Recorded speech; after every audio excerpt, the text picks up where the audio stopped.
everyone. This is Gabby again. I haven't changed who I am yet. I kind of still like who I am. Well, I'm just kidding.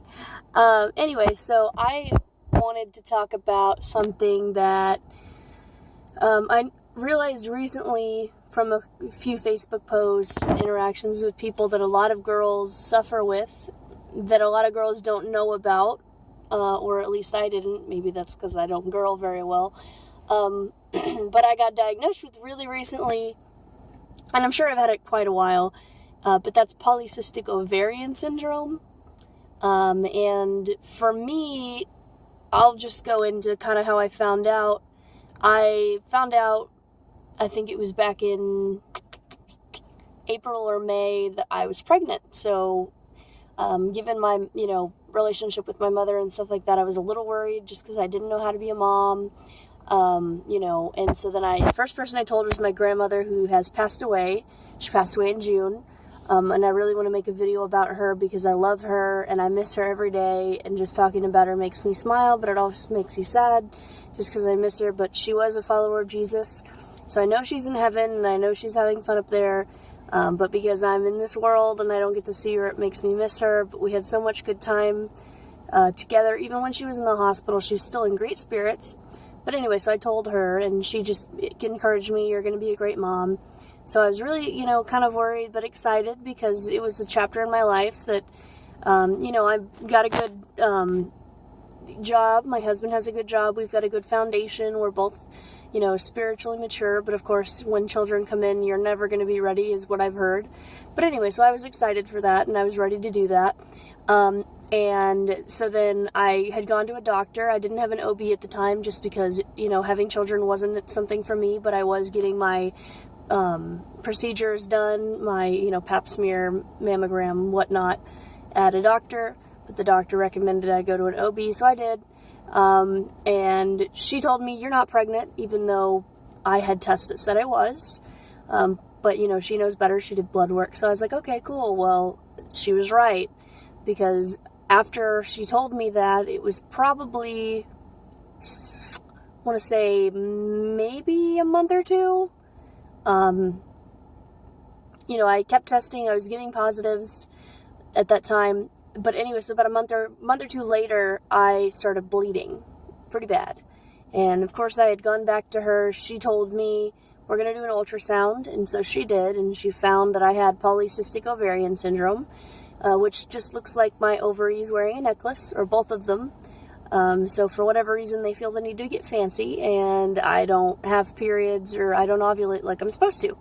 But anyway, so I believe it was, let's see, we're in August, so it had to have been June? Yeah, it was right around when my grandma passed away. So the beginning of June, I started my period, but I haven't stopped since June. So that's lovely. 3-month period is always just joyful.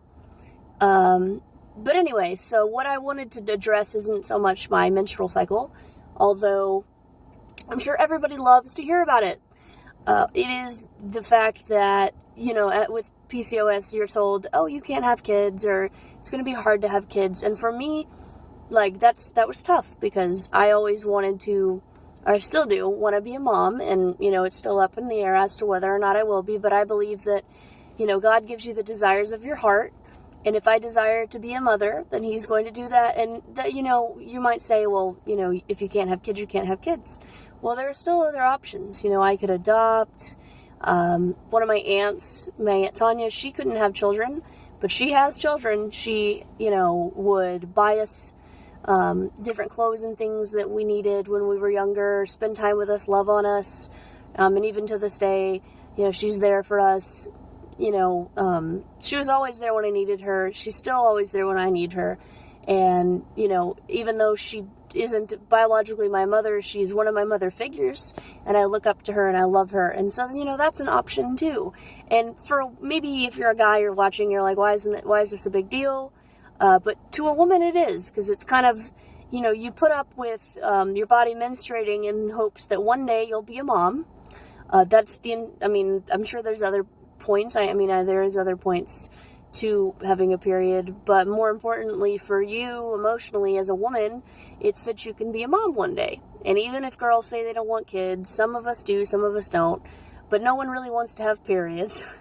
If you do, well, then that's great. You're a very strange breed, but still love you. But, so like, that's why you do that, and that's why we put up with some of the things that we do that goes on in our body. And to be told that, hey, you're still going to have these periods, but you're maybe not going to have children, is really weighty. But I just wanted to say that if you are one of these girls, like myself, that you've been diagnosed with polycystic ovarian syndrome or any other syndrome that causes infertility, that's not the end-all be-all. I've had several women in my life, they know who they are, who have told me, hey, I've got this issue or I've got that issue. It might not be the same as what I have, but they have children. And they can continue to have children, and that's because God allowed it. And just because a doctor says, hey, you can or can't do this, doesn't mean that God can't. And I know everybody knows Philippians 4:13, I can do all things through Christ who strengthens me, but that's true. If you want something and you pray and it's on your heart and it's what you want, it might not be the way you want it, but God will give it to you. Like, for instance, my aunt who wanted kids but couldn't have them, but she has her nieces and nephews who she loves, and most of us, she's our favorite aunt. I don't want to say I have a favorite, because I love all of my aunts, but she was the one out of all of my aunts that's been there for me most, and that's probably because she didn't have children, and because she just had such a deep love for us, knowing that even though she didn't give birth to us, God told her, these are your babies and you need to take care of them. And, that for me, I'm an aunt. I look up to her, and I want to have that kind of relationship with my nieces. I don't live close to two of them. One of them, she's still pretty young, but she loves me when I see her. And I'm just, really grateful to have her in my life. But anyway, I just wanted to say, don't be upset by a diagnosis, and whether that's, something like infertility, something like cancer, whatever it is that's inflicting you, God is the greatest healer. He's the great physician. And if you pray and you tell him, Lord, I need out of this, I need you to heal me, he will heal you. And I know a lot of you are like, well, sometimes people die from those things, and that's true. But like, for instance, my grandmother that I mentioned, sometimes the best healing is to be taken out of it, and the reward for having to deal with this world is going to heaven.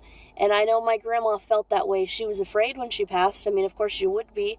But she dealt with stuff for so long, and she was a strong woman, and I really am going to make a video about her because she deserves that sort of, I think people deserve to know about her because she's a great inspiration for me and a great inspiration for all those that have been around her. And even though she's passed, her memory and her love still lives on through me, through the hearts of everyone. But when I think about my illness, I think about her. She had so many diseases. And, same thing with my Aunt Tanya, like, she's had so many diseases, and, like, it doesn't matter to them, they're upset, they don't really want that to be, but that's what God gave them, and they make the best out of it, and they're amazing, amazing women, and I just pray that I can be one of those women, and I pray that if you want that, you can be one of those women. I want to be a woman who, despite what God puts on my plate, everyone looks and says, wow, she's faithful, she does exactly what God wants her to do. Her heart is for God, even though she's not perfect. And that's what I strive to be. And so given that I have this disease, maybe I have it, maybe I don't. I mean, of course, I'm getting still second opinions. But if that's what I have and that's what God put on my plate, then I'm going to make the best of it. And even though I might not be a biological mother, which I pray that I will be a mother. Whether it's to girls at church, whether it's to my own children, it doesn't matter. I will be a mom. God put me as a woman here to mother and to love and to have that nourishment towards others, and that's what I will have just because that's what God put on my heart, and I want to prove that I can do that. But I just thank you for watching this video, and I pray that if you have any of these afflictions that you need prayer for, or if you have any hardships that are going on that you need prayer for, that you would reach out to somebody and you would let them know, hey, like, this is something that I'm going through. I personally haven't really told a lot of people, so this is sort of my way of saying it, but that's just because I know through, my women that I'm around, through my word, and, you know, more importantly, my husband, he's an extremely faithful man of God, that I'm going to come through this. Regardless of what happens, I'm going to come through this. And I just thank you so much for watching this video.